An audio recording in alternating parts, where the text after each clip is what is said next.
भगवान बुद्ध आणि त्यांचा धम्म, चतुर्थ खंड, भाग 4, त्यामधील शील परिपालनाच्या आवश्यकतेवरील प्रवचने. शील परिपालनाच्या आवश्यकतेवरील प्रवचने, त्यामधील 1 पाठ. माणसाची अधोगती कशाने होते? माणसाची अधोगती कशाने होते? एके समयी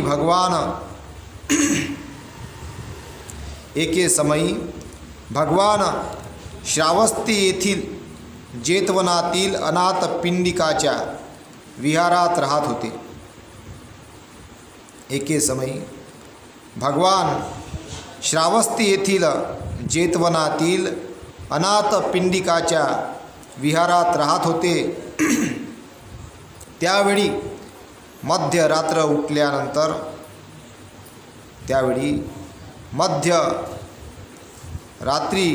उठल्यानंतर आपल्या तेजाने जेतवन दीप्तिमान करीत एक देव भगवंतांच्या जवळ आला आणि त्यांच्या सान्निध्य जाऊन आदराने त्यांना अभिवादन करून बाजूला उभा राहिला आणि भगवंतांना उद्देशून पुढील श्लोक म्हणाला.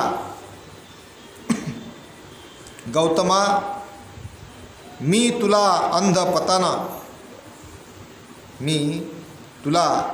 अंधपतन पावणाऱ्या माणसाविषयी काही प्रश्न करणार आहे.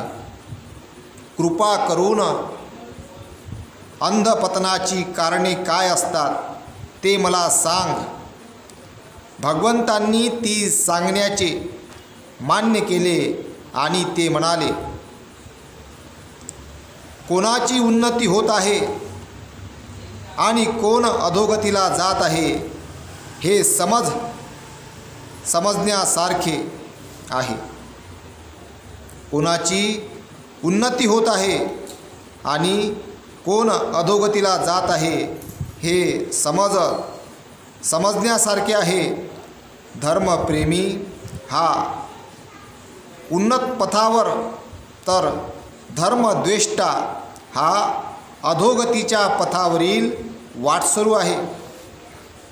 धम्मप्रेमी हा उन्नत पथावर आणि धम्मद्वेष्टा हा अधोगतीच्या पथावरील वाटसरू आहे. अधोगतीच्या वाटसरूला दुर्गुणी माणसे प्रिय वाटतात आणि सद्गुणी माणसे अप्रिय वाटतात. त्याची दुर्गुणी माणसावर श्रद्धा असते.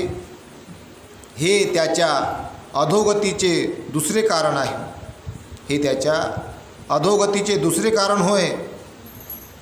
झुपाळूपणा, गप्पा मारण्याची आवड, निरुद्योगीपणा, आळस, क्रोधविष्टता ही सर्व अधोगतीचे तिसरे कारण होय.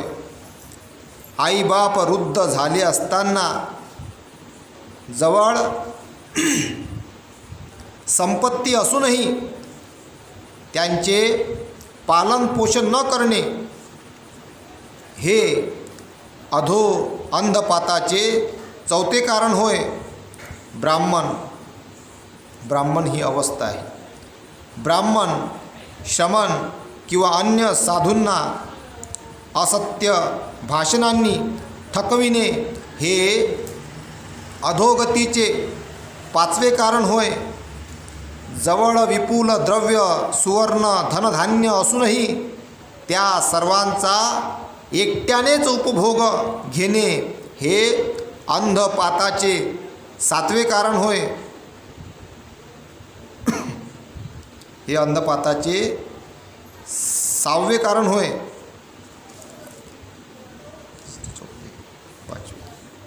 डायरेक्ट सातवे दिलेले आहे. सहावे कारण होय. आपले कुळ, संपत्ती, जात यांचा अभिमान बाळगून आपल्या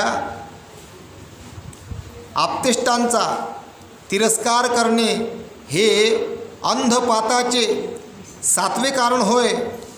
व्यभिचार, मद्यपान, जुगार यांमध्ये द्रव्याचा अपव्यय करणे हे अंधपाताचे 8वे कारण होय. स्वस्त्रीमध्ये समाधान न पावता वेश्या, गणिका आणि परस्त्रिया यांचा समागम करणे हे अंधपाताचे 9वे कारण होय. असंयमी, उधळी स्त्री अथवा पुरुष यांच्या हाती आपल्या व्यवहाराची सत्ता देणे हे अंधपाताचे 11वे कारण होय. जवळची साधने अल्प असूनही क्षत्रिय कुळात जन्म झाला. जवळची साधने अल्प असूनही क्षत्रिय कुळात जन्म झाला या जोरावर अफाट महत्त्वाकांक्षा आणि सार्वभौमतेची इच्छा बाळगणे सार्वभौमतेची इच्छा बाळगणे हे अंधपाताचे 12वे कारण होय. हे कुलोत्तम देवा, ही सर्व अंधपाताची कारणे आहेत. या सर्वांवर विजय मिळवलास तरच तू वाचशील. काय म्हणते भगवंत?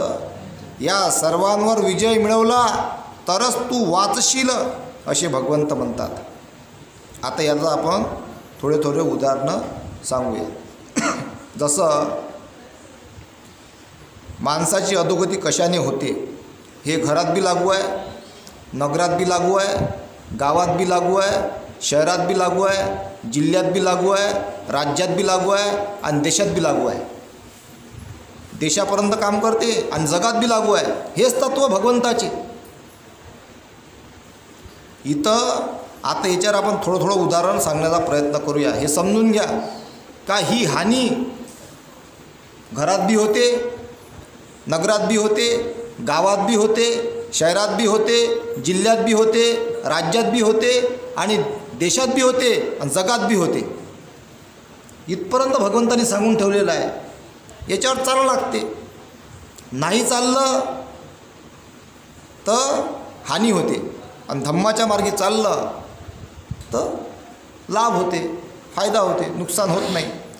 आता अधोगती आपली ही जी परिस्थिती आहे आता, मग घरात म्हणा, नगरात म्हणा, गावात म्हणा, जिल्ह्यात म्हणा, शहरात म्हणा, राज्यात म्हणा, देशात म्हणा की जगात म्हणा, ही का आहे याच्यावरून आपण समजण्याचा प्रयत्न करूया. जसं भगवंतांनी पहिलं कारण सांगितलेलं आहे अधोगतीचं. जो धम्माचा द्वेष्टा आहे, जो धम्माचा द्वेष करते, धम्मावरून काही धर्म शब्द जन्माला आला. धम्मातूनच जन्माला आलेला आहे. धर्माला चांगलं स्वरूप धम्मापासून प्राप्त झालेलं आहे. जो धम्माचा द्वेष करते, जे धम्मा तत्व आहेत, चांगली तत्व, त्यालाच धर्म म्हटलं गेलेला आहे. पंचशीला आहे, अष्टशीला आहे, पारमी आहे, यालाच धम्म म्हटलं गेलेलं आहे, यालाच धर्म म्हटलं गेलेला आहे. जो याचा द्वेष करते तो अधोगतीला जाते. ऐकत नाही ना. सुरा मेरय मज्जपमाठाना वीरमणी सिक्कापन समाधी. आम्ही उदाहरण देऊ राहिलो. आता आईवडील म्हणतात, बाबू नशा नको करू ना, नुकसान होईल.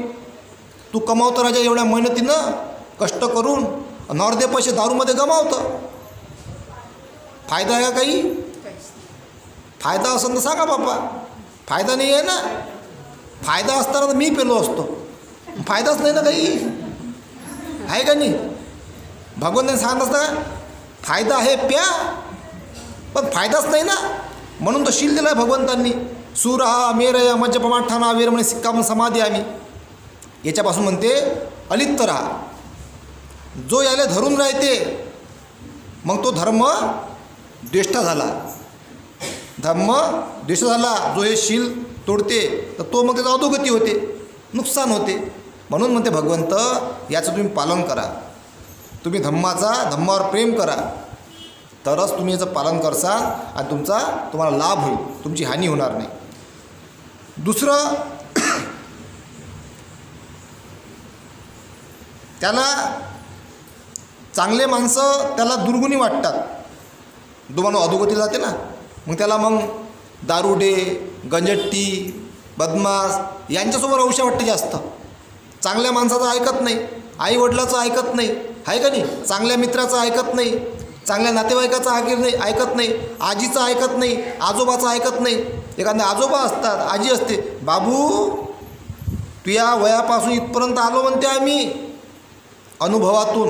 एखादा आप्पाही बिचारा थोडंसं घेणारे असं तोही म्हणते म्या घेतली, मी बर्बाद झालो, म्या वावर गमावलं, म्या आरोग्य गमावलं, तू नको बाबू गमू, तू सुधार, सांगते ना. आजोबा अनुभवातून आले असते, मला लागला म्हणते शोक, तू नको लावू म्हणते, ऐकलं पाहिजे. वडील सांगतात, आहे का नाही, मित्र सांगते एखादा का मी झालो म्हणते राजा तू नको हो, तेही चांगले सांगतात, घेतलं पाहिजे. तर मग हा का नाही चांगल्या माणसाचं ऐकत नाही, मग तो कोणाचं ऐकते, वाईट. आई सांगते, आईचं नाही ऐकत, मग बदमाश मित्र, बदमाश दोस्त, गांजा पिणारे, दारू पिणारे यांचं ऐकते आणि अधिक पेते, अधिक नासोडा करते आणि मग काय होते, हानी होते. मग त्याला काही दुर्गुणी माणसं चांगले वाटतात, सद्गुणी माणसं वाईट वाटतात, हानी होते. म्हणून सद्गुणी माणसाच्या सानिध्यात राहिला आणि ऐकलं, आई असते, वडील असतात, भाऊ असते, बहीण असते, काका असते, काकू असते, आहे का नाही, आजी असते, आजोबा असते, हे जे चांगलं सांगतात हे सद्गुणी माणसं झाले, यांचं ऐकायला पाहिजे. ऐकलं तर फायदा, नाही ऐकलं तर नुकसान. मग ह्या बाबी आपण समजून घेतल्या पाहिजे. मग दुर्गुणी लोकांच्या याच्यामध्ये राहते, मग का त्याच्यावाली हानी होते. त्यानंतर तिसरं आहे झोपाळूपणा, गप्पा मारण्याची आवड, निरुद्योगीपणा, आळस, क्रोधविष्टता आणि सर्व अधोगतीची, ही सर्व अधोगतीचे तिसरे कारण होय. तर ज्याला एकदम बिलकुल कामाला जात नाही बा, झोपतच राहते, त्यानंतर निरा गोष्टी आता झालं बा, शिक्षण झालं, सगळं झालं, मग इकडं तिकडं हास्यामध्ये उडवणं, आपला वेळ घालवणं, आहे का नाही, खिल्ली उडवणं, हास्यामध्ये वेळ उडवणं, विनाकारण गप्पा गोष्टी करणं चांगलं आहे, पण एक तिची टाईम असते, लिमिट असते. थोडंफार केलं तर चांगलं वाटते आणि दिवसभर तेच करत राहिलं तर बोर होते ना, आहे का नाही, वेळही वाया जाते. म्हणून म्हटलं गेलं आहे आळस करणे, दिवसभर रागातच राहणे, हे म्हणते भगवंत म्हणतात याचं अधोगती होते, यानं नुकसान होते, हानी होते. तर हे म्हणते अधोगतीचं तिसरं कारण आहे. त्यानंतर आईबाप असतात, वृद्ध झाले आहे, म्हातारे झालेले आहे बिचारा, आता संपत्ती जवळ आहे पण आईवडिलाची काळजी नाही घेत, हे अधोगतीचं काय म्हणते भगवंत, चौथं कारण होय म्हणते.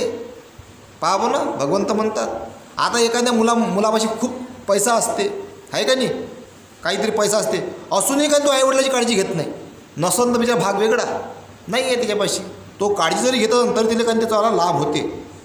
पण ज्याच्यामध्ये संपत्ती असूनही तो आई, वडील, आजी, आजोबा याची काळजी घेत नाही, हे त्याचं अधोगतीचं काय होय, चौथं कारण होय.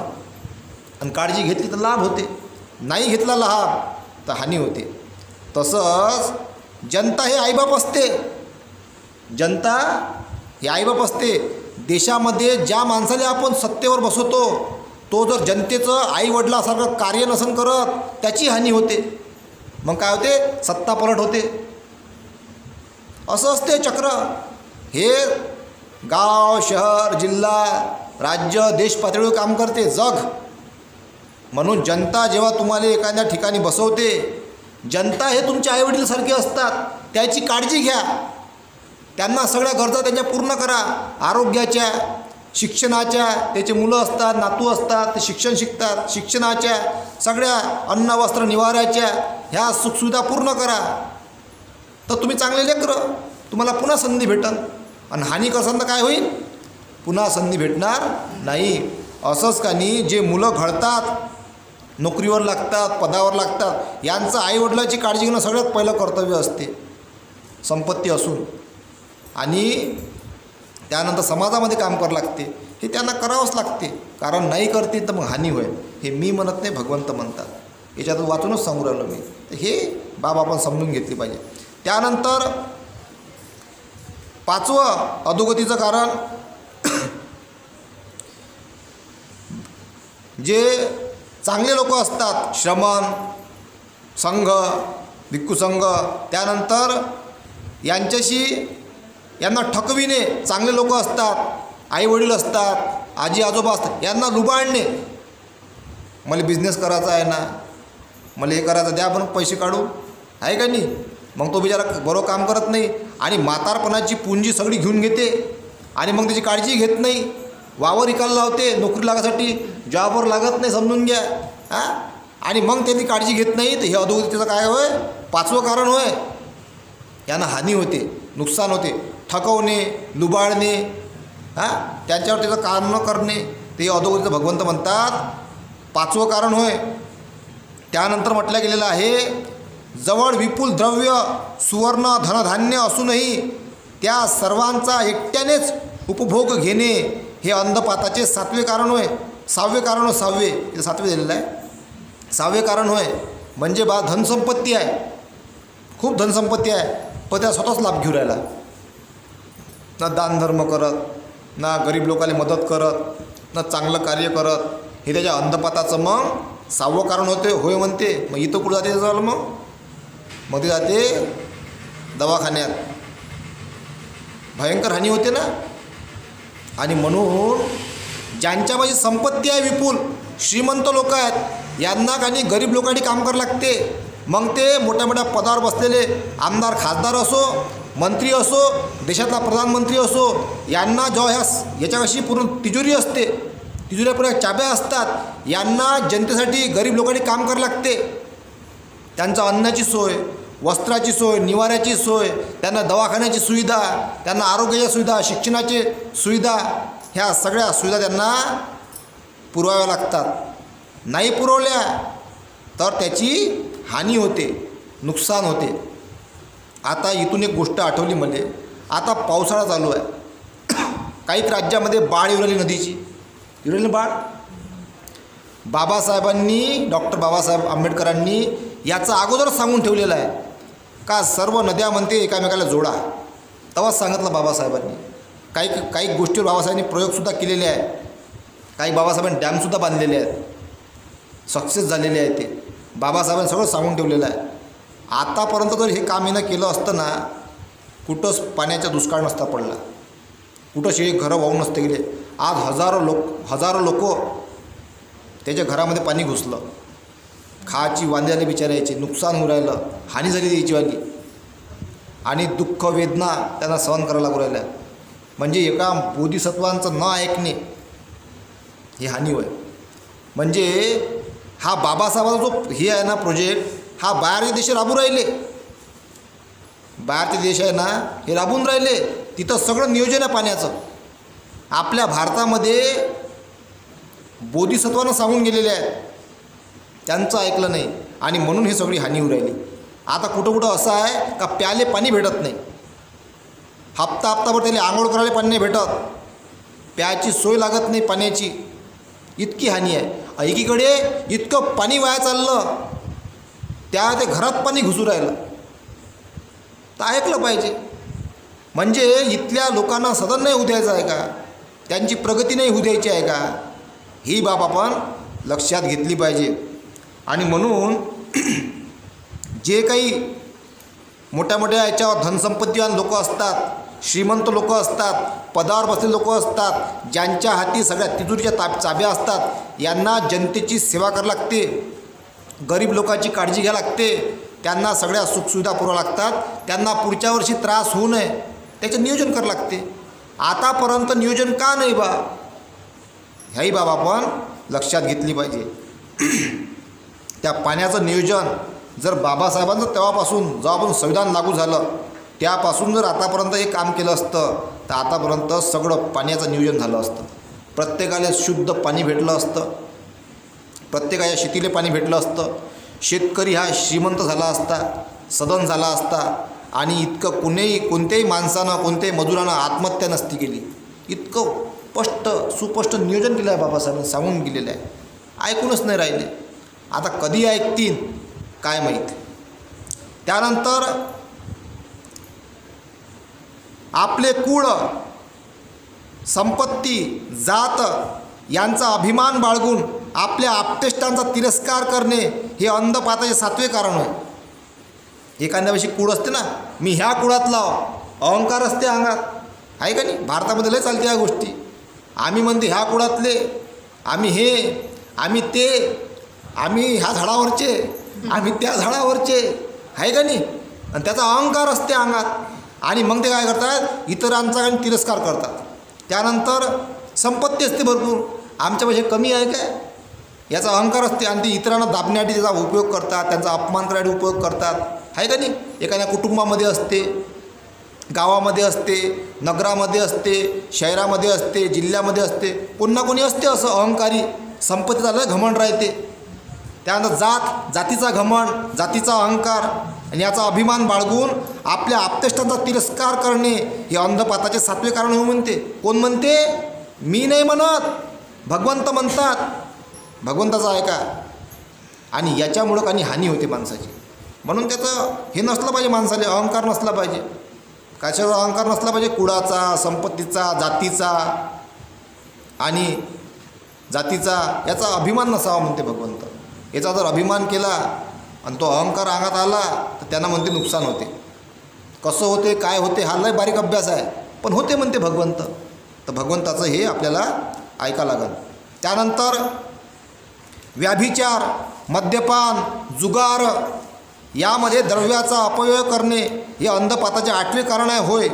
म्हणजे व्याभिचार करणे, दारू पेत राहणे, त्यानंतर जुगार खेळणे, संपत्ती यामध्ये गमावणे, द्रव्याचा अपव्यय करणे म्हणजे संपत्ती गमावणे हे म्हणते भगवंत आपल्या हानीचे 8वे कारण म्हणते भगवंत. त्यानंतर स्वस्त्रीमध्ये समाधान न पावता वेश्या, गणिका, परस्त्रिया यांचा समागम करणे हे अंधपाताचे म्हणते भगवंत 9वे कारण होय. त्यानंतर असंयमी, उधळी स्त्री अथवा पुरुष यांच्या हाती आपल्या व्यवहाराची सत्ता देणे हे अंधपाताचे 11वे कारण होय. सत्ता देणे, मग ते शहरातली असो, जिल्ह्यातली असो, गावातली असो, नगरातली असो, राज्यातली असो की देशातली असो, मग ते स्त्री असो की पुरुष असो, यांच्या हाती तुम्ही सत्ता दिली, सत्तेच्या चाब्या दिल्या आणि ते जर उधळे असतील, नुकसान करणारे, अपव्यय करणारे पैशाचा, त्या आलेल्या टॅक्सचा म्हणा किंवा संपत्तीचा, तर शहराची, जिल्ह्याची, देशाची, राज्याची हानी होते. ही बाब लक्षात घेऊन घ्या. आपण कोणाच्या हाती तिजोऱ्याच्या चाब्या दिल्या पाहिजे हे जनतेनं ठरवलं पाहिजे, विचार केला पाहिजे. नाहीतर जातीवर, धर्मावर त्याची निवड करणे ही नुकसानदायक बाब आहे. निवड केली पाहिजे शिक्षणाच्या आधारावर.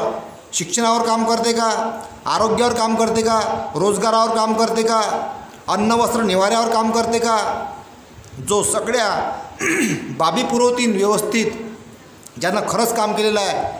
तुमची निवड असली पाहिजे शिक्षण, रोजगार, आरोग्य, अन्न वस्त्र निवारा याच्यावर निवड असली पाहिजे. तरच कानी आपण चांगल्या व्यक्तीच्या हाती तिजोऱ्यात चाब्या देऊ शकतो. तवच कानी चांगलं काम होऊ शकते. ही बाब आपण लक्षात घेतली पाहिजे. आणि हे जर आपण वाईट माणसाच्या हाती देऊन टाकली सत्ता, उधळ्या, संपत्तीला गमावणाऱ्या, तर काय होईल? अंधपात होईल, नुकसान होईल. आणि हे 10वे कारण आहे. हे अंधपाताचे हे 10वे कारण होय म्हणते. अशा प्रकारे जर आपण हे लक्षात घेतलं नाही तर नुकसानच नुकसान होईल आणि हानीच हानी होईल. तर ह्या जर बाबी जर आपण समजून घेतल्या तर आपलं नुकसान होणार नाही. आणि जर नाही समजून घेतल्या तर मग नुकसानच नुकसान. काय समजून घ्यायचं, काय नाही समजून घ्यायचं, ही बाब आपण लक्षात घेतली पाहिजे. कारण कोणाच्या हाती आपण ही सत्तेची चाबी दिली पाहिजे ही बाब आपण लक्षात घेतली पाहिजे. त्यानंतर आहे जवळचे साधने अल्प असूनही क्षत्रिय कुळात जन्म झाला या जोरावर अफाट महत्त्वाकांक्षा आणि सार्वभौमतेची इच्छा बाळगणे हे अंधपाताचे 12वे कारण होय. हे अंधपाताचे 12वे कारण होय. हे कुलोत्तम देवा ही सर्व अंधपाताची कारणे आहेत. या सर्वांवर विजय मिळवलास तरच तू वाचशील. म्हणजे ह्या ज्या सगळ्या बाबी आहेत याच्यावर जर विजय मिळवला म्हणते तुम्ही जनतेनं, देशातल्या म्हणा राज्यातल्या म्हणा, तरच काही दुःखापासून मुक्त व्हाल. आज जे देशामध्ये राज्यामध्ये जे लोक दुःखी आहेत, निराश आहे, गरिबीले, शिक्षणापासून, रोजगाराच्या अभावामुळं, आरोग्याच्या अभावामुळं, हे आपण ज्याच्यामध्ये चाब्या दिलेल्या आहे त्याचा तो योग्य वापर नाही करू राहिला म्हणून आपण दुःखी आहोत, संकटात आहोत. मग किती कोणाची आराधना केली तर काही लाभ होत नाही. भगवंतांनी जो मार्ग सांगितलेला आहे त्याच मार्गानं कार्य करावं लागते. जर कार्य केलं योग्य तर सगळं चांगल्या लोकांच्या हाती जर आपण ही दिली, चाब्या दिल्या, मग ते घरामध्ये असो, नगरामध्ये असो, देशामध्ये असो, राज्यामध्ये असो, तरच सुरक्षित देश चालत असते. नाही तर सगळं हानीच हानी, नुकसानच नुकसान. ही बाब आपण लक्षात घेतली पाहिजे. त्यानंतर आहे दुष्ट मनुष्य एका चारिकेत आपल्या नेहमीच्या रिवाजाप्रमाणे भगवंतांनी आपल्या सहचारी भिक्खूंना खालीलप्रमाणे प्रवचने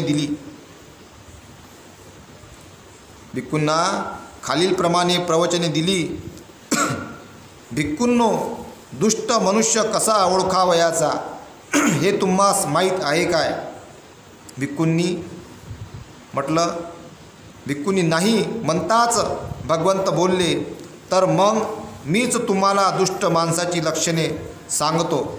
दुष्ट मनुष्य न विचारताच दुसऱ्यांचे दोष दाखवितो आणि त्याला दुसऱ्याबद्दल विचारले तर मग बघायलाच नको, तेव्हा तर तो दुसऱ्यांचे दोष किंवा व्यंग्ये न लपवता रसाळपणे तपशीलवार सांगू लागतो.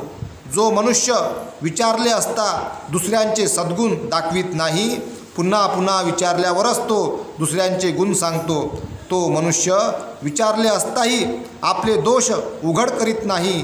मग न विचारता तर बोलायलाच नको. वारंवार विचारले तरच तो आपले दोष दाखवितो, परंतु त्याचा तपशील लपवितो असा मनुष्य दुष्ट मनुष्य होय. भिक्खू हो, असाही मनुष्य असतो की जो विचारले नाही तरी आपल्या चांगल्या गोष्टी उघड करीत असतो. विचारल्यावर तर सांगायलाच नको, तो अगदी सर्व तपशील देऊन आपल्या गुणांचे भरमसाठ वर्णन करीत असतो. भिक्खूंनो, असा मनुष्य दुष्ट मनुष्य समजावा, असं भगवंतांनी इथे सांगितलेलं आहे. आता याच्यावर काही आपल्याला याच्यातलं सार घेऊन ते आपल्या अंगात उतरवण्याचा प्रयत्न करायचा. जो उतरवते मग तो कोणताही असो, काशा याच्यामध्ये असतो, पांढऱ्या याच्यामध्ये असतो, निळ्यामध्ये असो, गुलाबीमध्ये असो, कुठल्याहीमध्ये असो, याच्यावर काही याच्यावर काम केलं पाहिजे. हे नॅचरल अवस्था आहे, अंगामध्ये आली पाहिजे.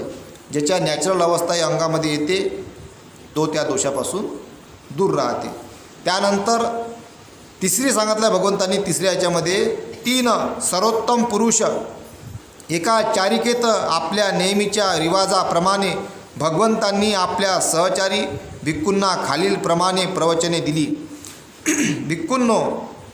भिक्खूंना उद्देशून भगवान म्हणाले, जगात 4 प्रकारची माणसे आढळतात.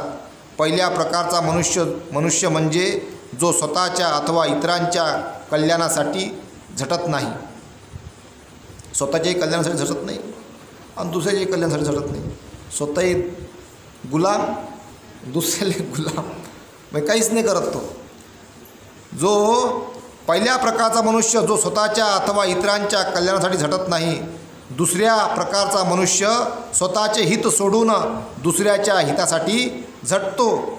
तिसऱ्या प्रकारचा मनुष्य स्वतःच्या हितासाठी झटतो पण दुसऱ्याच्या नाही. चौथ्या प्रकारचा मनुष्य स्वतःच्याच प्रमाणे दुसऱ्यांच्या हितासाठी झटत असतो. जो स्वतःच्या अथवा दुसऱ्यांच्या हितासाठी झटत नाही तो मनुष्य दोन्ही बाजूला पेटलेल्या आणि मध्ये शेणाने माखलेल्या चितेवरील मशालीसारखा आहे. काय म्हणतात भगवंत? पेटलेला आहे म्हणते तो, शेणाने माखलेला आहे आणि चितेवरील मशालीसारखा आहे. म्हणजे तो जळत आहे. तो आग लावू शकते कोणाला, जळत आहे. स्वतःचंही कल्याण करत नाही आणि इतरांचंही कल्याण करत नाही. तो काय करते?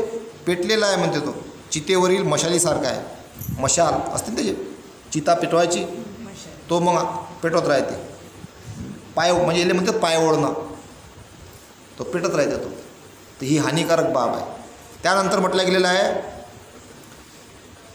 मशालीसारखा आहे, ती गावात वा वनात इंधन म्हणून उपयोगी येत नाही. त्याप्रमाणेच तो मनुष्य जगाला आणि स्वतःलाही निरुपयोगी आहे.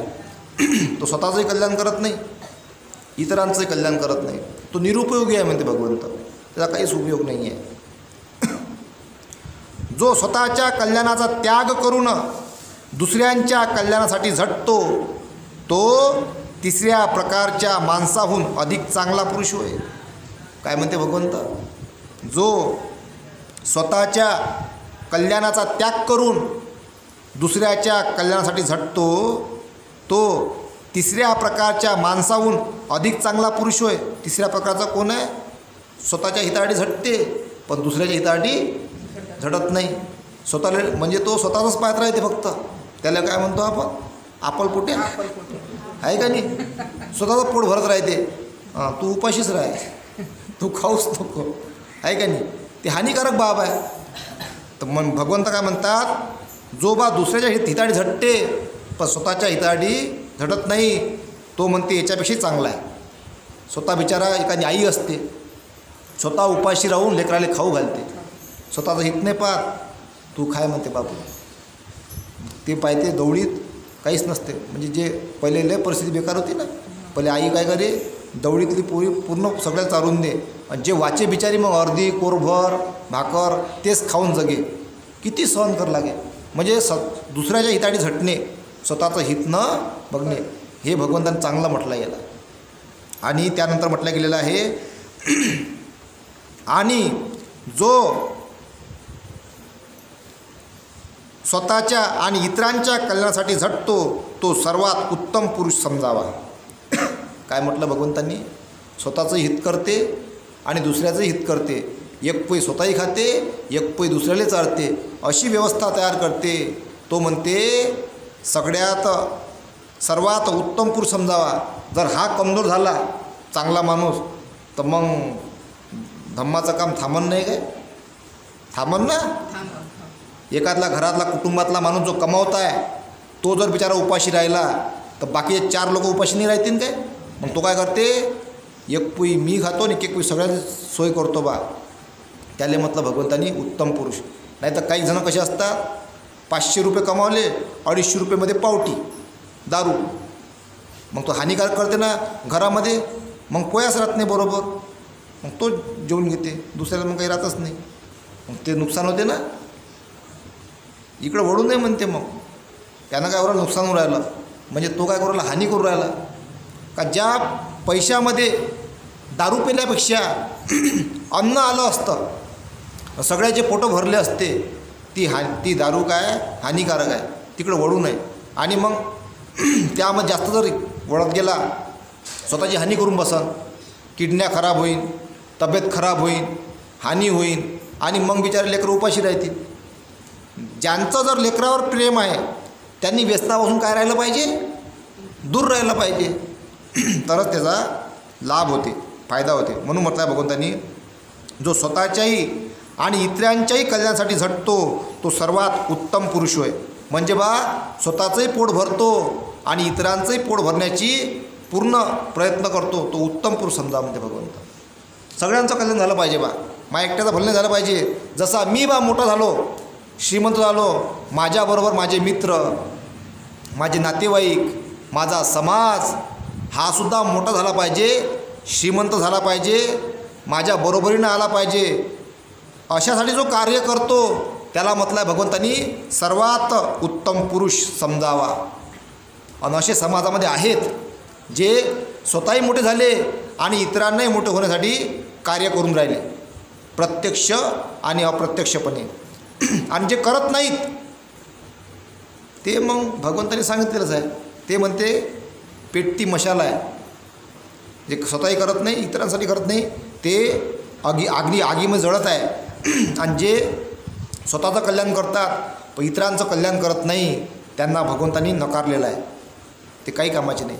स्वतःचं झालं भलं मग काय कामाची गोष्ट आहे. ज्यानं भलं केलं त्याचं ते विचारच करत नाही. आणि म्हणून बाबासाहेबांनी एक शब्द वापरला होता, इथं आठवला मला आता. कोणता शब्द वापरला होता? जेव्हा बाबासाहेबांनी शिकले सवरले मुलं फॉरेनला पाठवले होते, त्यानं येऊन कामच नाही केलं म्हणते, ते तिकडचेच झाले म्हणते. आणि मग ते बाबाचा शब्द वापरला होता, मुझे पढे लिखे लोगों ने धोका दिया. काय वापरला होता? मुझे पढे लिखे लोगों ने धोका दिया. म्हणजे जसे बाबासाहेब शिकून सवरून इकडं आले आणि आपल्यासाठी काम केलं, आपला उद्धार केला, तसेच बाबासाहेबांनी शिकासाठी पोरं पाठवले होते म्हणते फॉरेनमध्ये, त्यानं कामच नाही केलं, ते तिकडलेच झाले. आणि म्हणून का नाही हे वाक्य आता काही शिकल्या सवऱ्या लोकांना लागलं आणि ते काम करून राहिले का बा आम्ही नाही म्हणते त्यातले, आम्ही शिकून सवरून म्हणते बाबासाहेबाचं कार्य करू राहिलो. तर त्यानं तो दाग ते मिटून राहिले. पण जे बैमान होऊ राहिले त्याला काय म्हणावं आपण? तर म्हणून का नाही जे शिकले सवरले आहेत, जे मोठ्या पदावर गेले, मोठे झाले, श्रीमंत झाले, त्यांचं कार्य आहे का बाबासाहेबांचं कार्य पुढे घेऊन जाणे आणि गरीब लोकांसाठी, समाजातल्या गरीब मुलामुलींसाठी, जे आता शिकून राहिले सवरून राहिले यांना मदत करणे, यांच्यासाठी काही सुविधा उपलब्ध करून देणे, कार्य करणे हे त्यांचं कर्तव्य आहे. म्हणून जे स्वतःचे कल्याण करतात आणि इतरांचंही कल्याण करतात त्यांना भगवंतांनी सर्वात उत्तम पुरुष समजावा असं म्हटलं गेलेलं आहे. तर इथेच थांबतो. साधू साधू साधू.